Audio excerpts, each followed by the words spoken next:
welcome back to Copenhagen Blue. So we're picking up where we left off on the journey. Mechanically, she's good to go. I had the alignment done. I put on the new suspension components. There's still some stuff I'm going to do in the rear, but for right now, she aligned. That's all I was worried about. She has a new set of shoes, so we're happy with that. But now I've got to take care of this. What we're going to do is I'm going to pull the front bumper off, and I ended up getting one of the plastic welders, and we're going to see if we can fix that crack from the inside and try and put this stuff back on.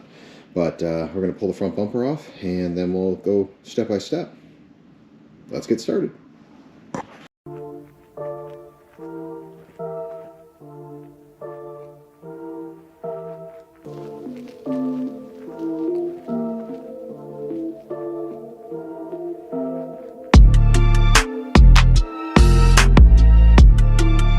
Alright, now that you've watched me crawl around on the ground in my garage and undo the like 8 billion clips on the front bumper, let's pull it off. Alright, this side obviously I'm pretty sure is already loose. And then, oh, I broke that. Oh, we have one more clip to get. This one. These actually aren't that bad. Just get under there and pry it up, but getting a tool under there can be a little tricky. So.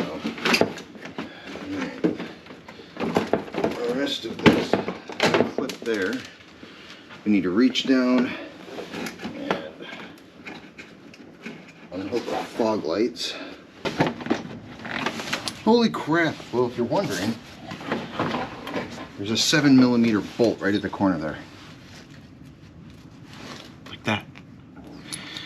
Alright, that was fun.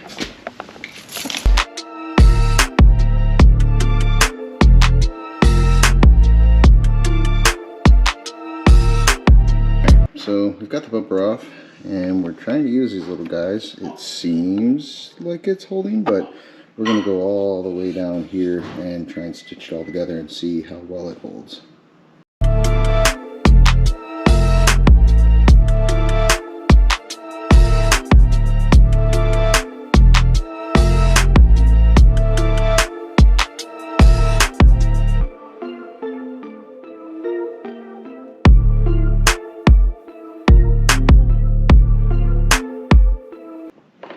Well, at least it's starting to look like a bumper cover again. We got everything installed up here, and all the pieces down here, and everything all along here. All in all, it'll look kind of like a bumper. Sure. Well, here's what we're working with. The bumper is quote unquote back together. I didn't get this perfectly aligned, but it's not, you know, not perfect, but it's better than it flapping in the wind. Now, I really do like this hot staple thing for plastic. I mean, it worked really, really well, especially on that kind of plastic. But it came out pretty decent, I'd say. Well, I decided I'm not going to do the epoxy on the inside. It's pretty strong, but I did wet sand the outside of the bumper, and I had some white paint. I know it's not a perfect match, but at least it's better than red. And then we're going to go to the outside here. And I scuffed this up a little bit and cleaned it off with mineral spirits. We're going to hit that with a little bit of primer and some paint, so that way that doesn't stand out as much.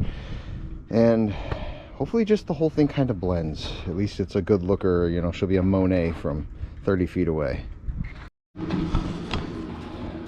It doesn't seem like it made too much of a difference. Second coat on this one, but the car outside looks a whole lot better. I mean, from a distance, you know, I mean, you can see it, but it accomplishes what I want, which is just from here, it's not as noticeable. It just, you know, I know she cares about how it looks, so trying to make the car look good for Mama. One thing that I have completely forgot about is the fact that I got a used wheel, because the one wheel was cracked.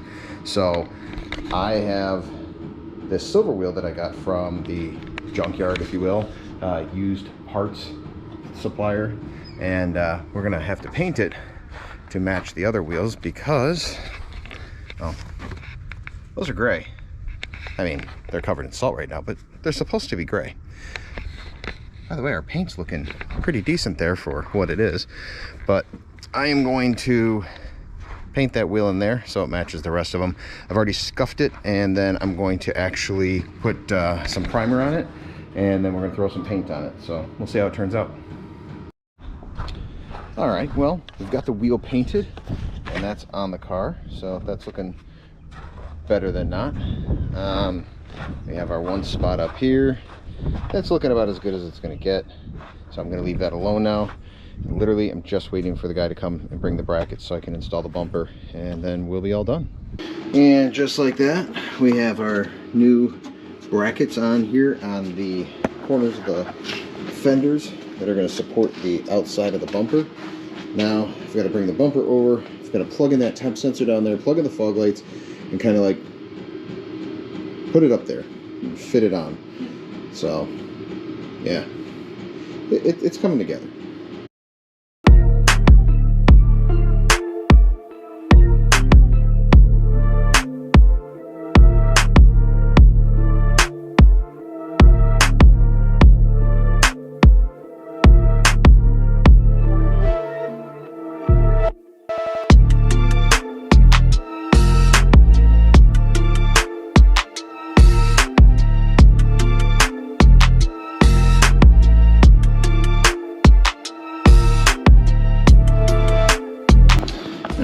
So we got the bumper clipped on.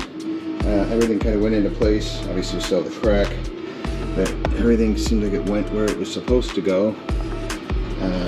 Except this guy here, I feel like that one's gonna, there we go. That one had to pop in a little bit. So now that one's where it should be. All right. So we're gonna put the 7mm screw in that corner and then the other, and then we'll put all the push pins back on the top and the bottom, and it'll be done.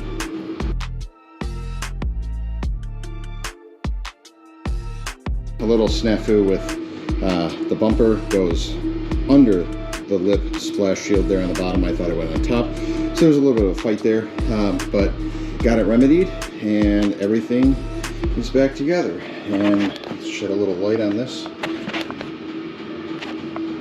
And in the end, is it great? Nope. It is better than it was. Yep. Is it drivable? Is it totaled? Yes and no.